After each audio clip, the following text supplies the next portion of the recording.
Tout ce qu'on vous a dit sur la magie est un mensonge complet. Si vous voulez devenir un magicien et créer la réalité que vous désirez, vous devez comprendre le symbolisme que la carte du magicien dans le tarot cherche à vous transmettre. Ici, vous voyez une baguette. Et les baguettes ne sont pas des objets magiques servant à lancer des sorts, c'est un symbole. Le symbole de la baguette représente la direction et la volonté, car là où vous dirigez la baguette se trouve votre direction. Cela représente donc la conscience dirigée, c'est-à-dire votre temps et votre attention, l'endroit où votre conscience est orientée. Votre temps et votre attention, peu importe ce sur quoi vous vous concentrez et ce dans quoi vous investissez vos deux monnaies spirituelles, le temps et l'attention, c'est la réalité que vous créez, car la conscience crée cette réalité.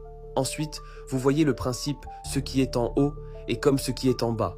Cela représente le fait que ce qui se produit dans les dimensions supérieures de la conscience se manifeste dans le plan physique. Votre réalité est une cristallisation de la pensée. Toutes les pensées que vous avez eues dans les dimensions supérieures, dans le plan mental, ont manifesté votre monde dans le plan de dimension inférieure, le plan physique. Les dimensions supérieures, comme la pensée et le désir, sont toujours mises en acte dans le plan physique sous forme d'actions concrètes. Vous agissez en fonction de ce que vous désirez, selon les forces intérieures de la conscience qui contrôlent vos actions. Puis, vous avez l'épée. L'épée représente l'intellect, car l'épée est un outil, et votre intelligence est également un outil. L'épée se déplace dans l'air, ce qui montre l'élément air. L'air correspond au mental, l'eau à l'émotion, la terre au corps physique et le feu au corps de la volonté spirituelle.